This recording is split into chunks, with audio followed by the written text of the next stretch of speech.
जय Hind friend, India और pride में आप सभी का स्वागत है। फ्रेंड्स, यहाँ पे हम यूजीसी नेट पेपर फर्स्ट के तहत शोध अभिवृत्ति रिसर्च एप्टीट्यूड को जो है देख रहे हैं। उससे रिलेटेड क्वेश्चन जो प्रीवियस में आए उन्हें सॉल्व कर रहे हैं। देखिए, क्वेश्चन है, नीचे दो कथन दिए गए हैं। पहला है, रिसर्च में समग्र का अभिप्राय the population in research means A defined aggregate of something which is the focus of study. अनुसंधान में समग्र का मतलब है अध्ययन हेतु लिए गए विषय में संबंधित सुपरिभाषित समुच्चय। दूसरा, a sample is a sub aggregate drawn from a defined aggregate to represent, यानी प्रतिदर्श एवं उप समुच्चय है जिसे उसको निरूपित करने के लिए एक पारिभाषिक समग्र से लिया जाता है। उपयुक्त कथनों के आलोक में निम्नलिखित विकल्पों में से सही उत्तर का चयन करना है। दोनों में से कौन सा सही है? तो देखिए, ए यानी कथन 1 और 2 दोनों ही सही है। रिसर्च में समग्र से आशय क्या है? तो रिसर्च में समग्र से आशय अध्ययन हेतु लिए गए विषय से संबंधित सुपरिभाषित समुच्चय से है, जबकि प्रतिदर्श समग्र का एक उप समुच्चय होता है जो समग्र की विशेषताओं को निरूपित करता है। किसी समग्र से प्रतिदर्श लेने के लिए संभाव्यता आधारित प्रतिचयन विधि अथवा गैर संभाव्यता आधारित प्रतिदर्श प्रतिचयन विधि दोनों में से किसी एक विधि का चयन शोध की आवश्यकता अनुसार किया जा सकता है। निम्नलिखित में से किस दृष्टि से प्रयोगात्मक और कार्योत्तर शोध में महत्वपूर्ण अंतर होता है? The critical difference between experimental and x post facto research lies in terms of, तो किस दृष्टि से प्रयोगात्मक यानी जो एक्सपेरिमेंटल है और कार्योत्तर यानी एक्स पोस्ट फैक्टो उसमें अंतर है? सिलेक्शन ऑफ सैंपल के अकॉर्डिंग, या चरों के बीच कारण कार्य संबंध से, या शोध उपकरणों का उपयोग, या निराश्रित चर में नियंत्रण और जोड़ तोड़। तो यहाँ पे देखिए, control and manipulation of independent, निराश्रित चर में नियंत्रण और गठजोड़ से। निराश्रित अथवा स्वतंत्र चरों में नियंत्रण और जोड़ तोड़ प्रयोगात्मक और कार्योत्तर शोध में महत्वपूर्ण अंतर करता है। प्रयोगात्मक शोध में स्वतंत्र चर में जोड़ तोड़ की जाती है तथा आश्रित चर पर इसके प्रभाव का परीक्षण किया जाता है, जबकि कार्योत्तर शोध मूल रूप से किसी घटना के चारों या चरों में बिना जोड़ तोड़ के जैसी घटना घटित हुई उसके रूप में अन्वेषण का प्रयास करते हैं। नीचे दो सेट दिए गए, सेट 1 में शोध में प्रयुक्त कुछ शब्द दिए गए हैं, सेट 2 में उनकी व्याख्या दी गई। दोनों सेट का सुमेलन करना है। यहाँ पे देखिए, सेट 1 है ए पॉस्टुलेट अभिधारणा, दूसरा है निर्माता कंस्ट्रक्ट वेरिएबल, तीसरा चर व्यवस्थित त्रुटि। अब यहाँ पे हमें क्रमशः इसे देखना है। तो अभिधारणा, निर्मिता, चर, व्यवस्थित त्रुटि। तो अभिधारणा मीन्स यह प्रत्यक्ष साक्ष्य की कमी के कारण माने गए सिद्धांत का विवरण है। निर्मिता, यद्यपि यह प्रत्यक्ष रूप से अवलोकनीय नहीं तथापि यह अस्तित्व में होता है। वेरिएबल, इसे संख्यात्मकता या गुणात्मकता में परिवर्तन हो सकता है। व्यवस्थित त्रुटि, इससे प्राप्त परिणाम किसी विशेष दिशा में परिवर्तित होते हैं। नीचे सेट 2 दिए गए हैं। सेट 1 में अनुसंधान में प्रयुक्त प्रमुख शब्द है, जबकि सेट 2 में उनका वर्णन दिया गया है। दोनों सेटों को सुमेलित करना है। सेट 1 और सेट 2 में तो पहला है की टर्म्स यूज इन रिसर्च, अनुसंधान में प्रयुक्त जो है प्रमुख पद में हाइपोथेसिस, सैंपल, रिसर्च डिजाइन और रिसर्च का जो टूल है। तो इन चारों में से हमें क्रमशः ये मिलाना है कि जो परिकल्पना होता है जिसे हम हाइपोथेसिस कहते हैं, हाइपोथेसिस का कार्य होता है कि अध्ययन की समस्या के संभावित समाधान को दर्शाने वाला अनंतिम कथन, जो अध्ययन की समस्या है उसके संभावित समाधान को दर्शाने वाला अनंतिम कथन। दूसरा सैंपल यानी प्रतिदर्श क्या होता है? पारिभाषिक समुच्चय से प्राप्त लघु समुच्चय। अनुसंधान का डिजाइन, ये क्या? अनुसंधान हेतु संप्रत्यात्मक ढांचा। और अनुसंधान उपकरण क्या है? तथ्यों और सूचनाओं को एकत्र करने का जो तरीका होता है वो अनुसंधान उपकरण है। वैज्ञानिक पद्धति के प्रयोग में सामान्य क्रम क्या है? वैज्ञानिक जो पद्धति के प्रयोग में सामान्य क्रम क्या है? चरों की पहचान द्वारा संकल्पना बनाना। दूसरा, अनुभूत आवश्यकता जो समस्या उत्पन्न कर रही है। तीसरा, कठिनाई और समस्या प्रतिपादन को चिन्हित करना। चौथा, विश्लेषण और भाष्य। और पांचवा है समुचित शोध उपकरणों के प्रयोग द्वारा प्रदत्त संग्रहण। वैज्ञानिक पद्धति सिद्धांतों के विकास में महत्वपूर्ण भूमिका निभाते हैं। जो वैज्ञानिक पद्धति है वो सिद्धांत के विकास में महत्वपूर्ण भूमिका निभाते हैं। वैज्ञानिक परिकल्पनाओं के निर्माण एवं उनके परीक्षण में प्रयोग में लाया जाता है। इसके प्रयोग में सामान्य क्रम क्या है? अनुभूत आवश्यकता जो समस्या उत्पन्न कर रही है। कठिनाई और समस्या प्रतिपादन को चिन्हित करना। तीसरा, चरों की पहचान द्वारा संकल्पना बनाना। चौथा, समुचित शोध उपकरणों के प्रयोग द्वारा प्रदत्त संग्रहण। पांचवा, प्रदत्त विश्लेषण और भाष्य।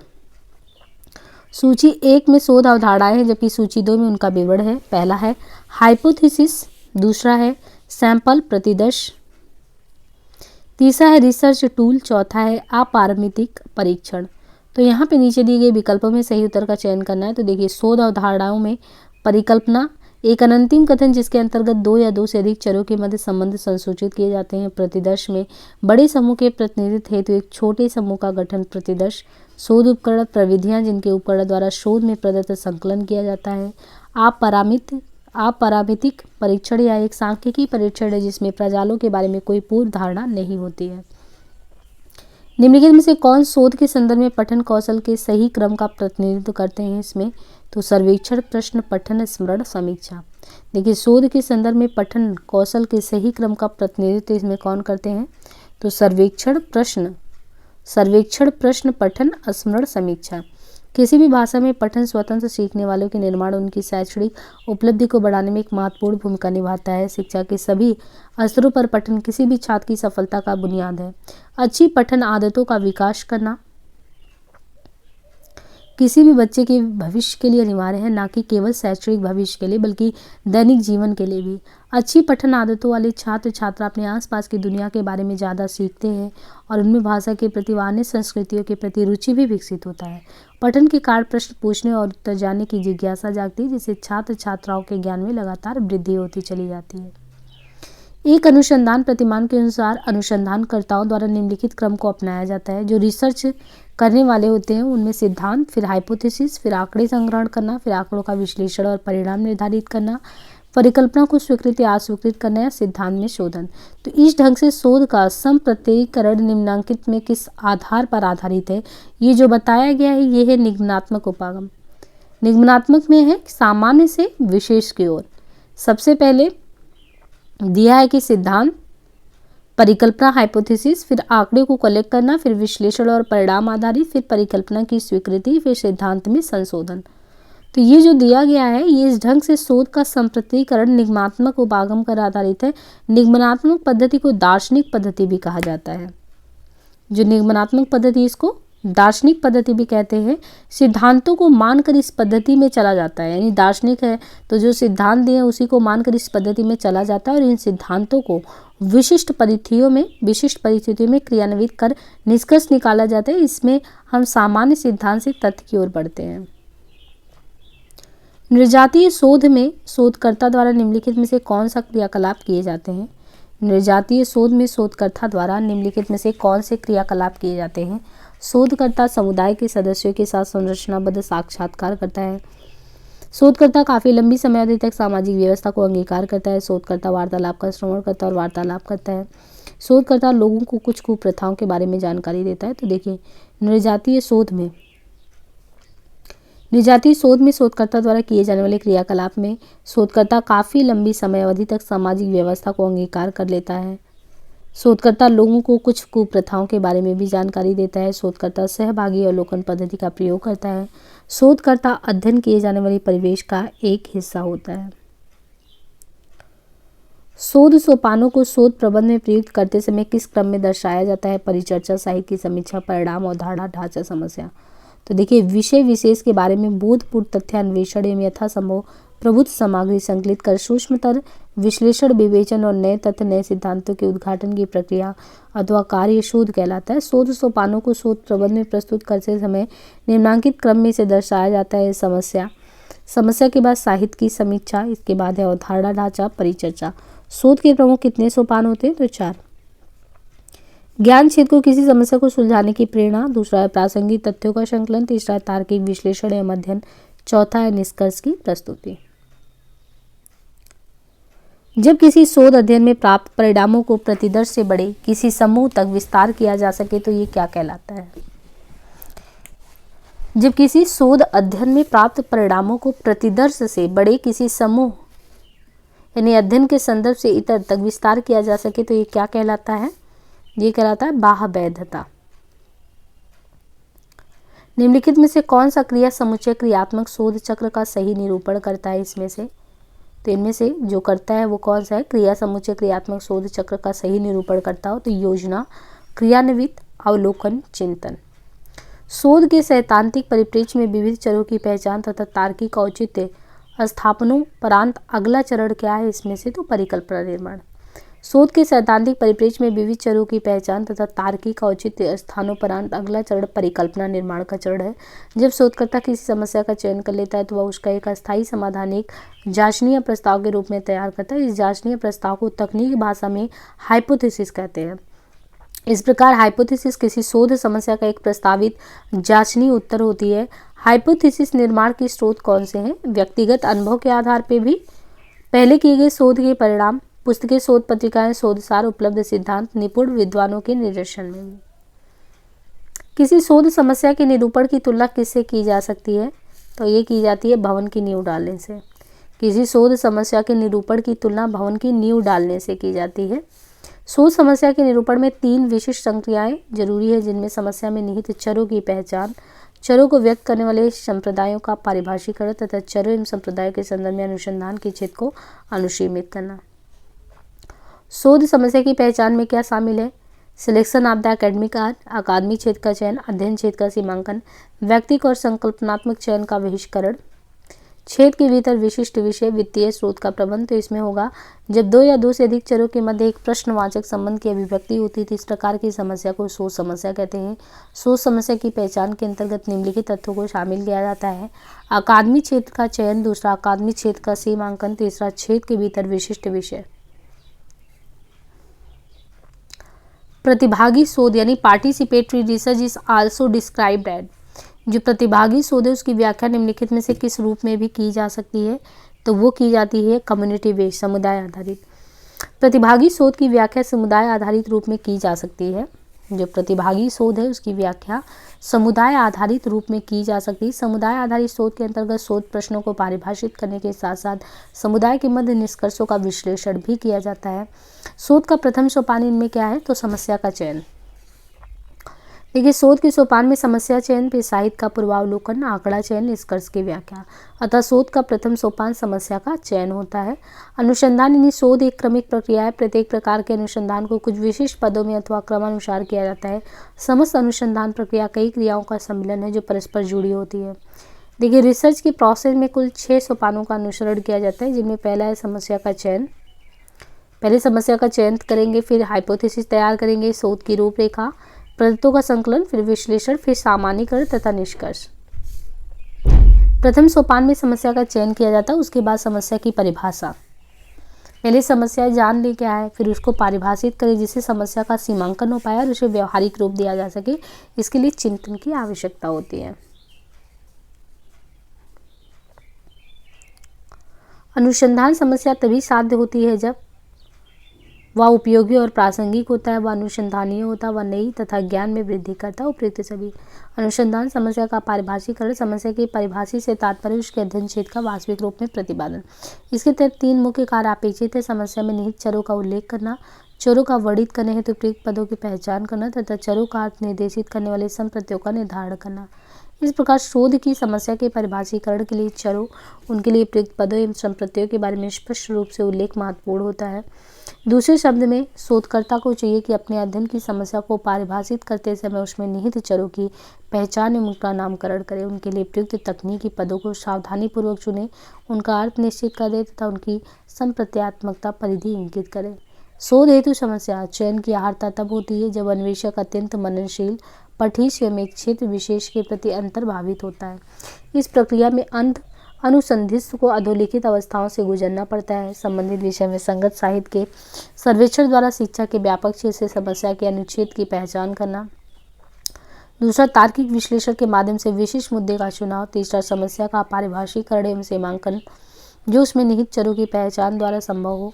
चौथा, शोध की समस्या का व्यक्तिगत, शैक्षिक एवं सामाजिक उपयोगिता के दृष्टि मूल्यांकन।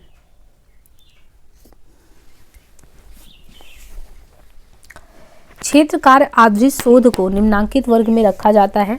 इसमें इंद्रिय अनुभवपरक शोध में, प्रयोगात्मक में, ऐतिहासिक में, आत्मकथात्मक में। तो क्षेत्रकार आधारित शोध को आत्मकथात्मक शोध कहते हैं। एक शोध समस्या तब व्यवहार्य नहीं है जब वह स्वतंत्र और गैर स्वतंत्र चरों से युक्त हो। तो एक शोध समस्या तब व्यवहार्य नहीं है जब वह स्वतंत्र और गैर स्वतंत्र चरों से युक्त हो। समस्या का कथन इस प्रकार होना चाहिए कि समस्या में अध्ययन किए जाने वाले स्वतंत्र और परतंत्र चरों के संबंध का कथन होना चाहिए, अर्थात किस चर पर और किन चरों के प्रभाव का अध्ययन किया जा रहा है और दो चरों में किस प्रकार का संबंध का अध्ययन किया जा रहा है। उदाहरण के लिए यदि कोई अनुसंधानकर्ता यह अध्ययन करना चाहता है कि छात्रों की शैक्षिक उपलब्धि पर चिंता और बुद्धि क्या एक दूसरे पर आश्रित होकर प्रभावित करते हैं या चिंता और बुद्धि एक दूसरे से स्वतंत्र होकर शैक्षिक उपलब्धि को प्रभावित करते हैं, अथवा इन कारकों को छात्रों की शैक्षिक उपलब्धि पर कोई प्रभाव नहीं पड़ता, तो इस प्रकार के अध्ययन के लिए समस्या का कथन निम्न प्रकार से होगा। हाई स्कूल के किशोर छात्रों की शैक्षिक उपलब्धि पर उसकी चिंता और बुद्धि का अंतः क्रियात्मक प्रभाव यहाँ इस समस्या के कथन में जो IB और DV क्या क्या है यह समस्या के कथन में स्पष्ट है। स्वतंत्र चर जो है और ये है परतंत्र चर में किस प्रकार के संबंधों का अध्ययन करना है, यह भी स्पष्ट है, अर्थात अंतः क्रियात्मक संबंधों का अध्ययन। मान्यताएं निर्मित करने का आधार क्या है? जब भी हम मान्यताएं निर्मित करते हैं तो वो देश की सांस्कृतिक पृष्ठभूमि, विश्वविद्यालय, जातियों की विशिष्ट विशेषताएं, उपयुक्त सभी, यानी देश की सांस्कृतिक पृष्ठभूमि हो गई, विश्वविद्यालय, जातियों की विशिष्ट विशेषताएं मान्यताएं निर्मित करने का आधार होता है। यदि भारत में कोई विधि भी बनानी हो तो भी इन तत्वों को ध्यान में रखकर बनाया जाता है, अन्यथा वह विधि भारतीयों को मान्य नहीं होगी। निम्नलिखित में शोध प्रक्रिया प्रारंभ करने का प्रथम चरण कौन सा है? तो यह है समस्या की पहचान। शोध प्रक्रिया का जो भी सोपान है उसमें पहला है समस्या की उत्पत्ति, समस्या संबंधी सामग्री का संकलन, फिर हाइपोथेसिस, प्रदत्त संकलन, इसके बाद विश्लेषण, फिर निष्कर्ष निकालना। अनुसंधान समस्या का चयन यानी सिलेक्शन ऑफ रिसर्च प्रॉब्लम। वैज्ञानिक अनुसंधान प्रारंभ करने से पहले अनुसंधानकर्ता के सामने सबसे पहले यही समस्या आती है कि समस्या का अध्ययन किया जाए। अनुसंधान समस्या का अनुसंधान करने से पहले चयन करना होता है।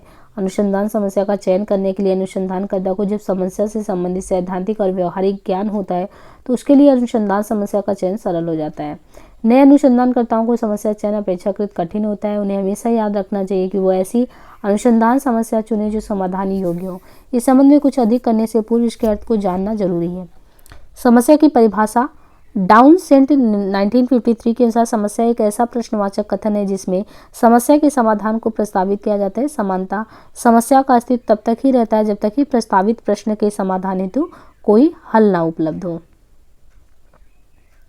ऐसी मैकगुआइन 1969 के अनुसार एक समाधान योग्य समस्या वह है जिसमें प्रश्न किया गया होता है जिसमें व्यक्ति की समानांतर क्षमताओं के द्वारा उत्तर दिया जा सके।